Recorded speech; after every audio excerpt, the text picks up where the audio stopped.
Un peu partout en centre-ville de Tours ce lundi soir, c'était ville morte. Pas ou quasiment pas de circulation et seulement quelques courageux pour relever le défi de la poudreuse. Bien entendu, avec les chutes incessantes de la nuit, au réveil, le paysage n'avait guère évolué, pour le plus grand plaisir de certains. C'est vraiment un régal, ça transforme vraiment tout, le manteau blanc, c'est vraiment très très joli. Pour d'autres, la situation s'est avérée un peu plus compliquée.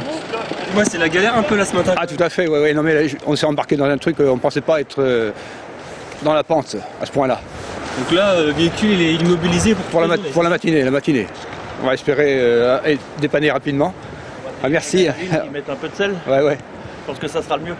Malgré les nombreux efforts des différents services techniques mis à pied d'œuvre depuis lundi matin, la circulation a été rendue difficile. Aucun ramassage scolaire n'a été assuré, un examen a été reporté pour les étudiants de la faculté de droit. Enfin, le réseau fil bleu a été très perturbé et seules quelques lignes spéciales ont circulé.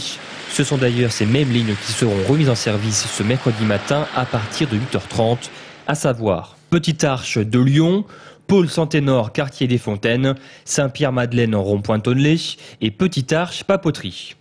En moins de 48 heures, ce sont 130 tonnes de sel qui ont été utilisées pour rendre praticable environ un tiers des 340 km de voirie que compte la ville de Tours.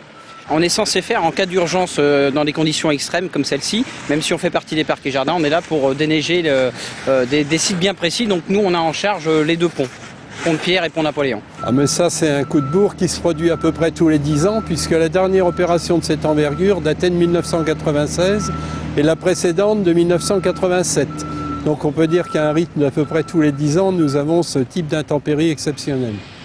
Ces difficultés risquent de se reproduire pour cette journée de mercredi puisque Météo France annonce une nuit particulièrement froide où le mercure pourrait descendre à -8 degrés. La vigilance reste donc de mise.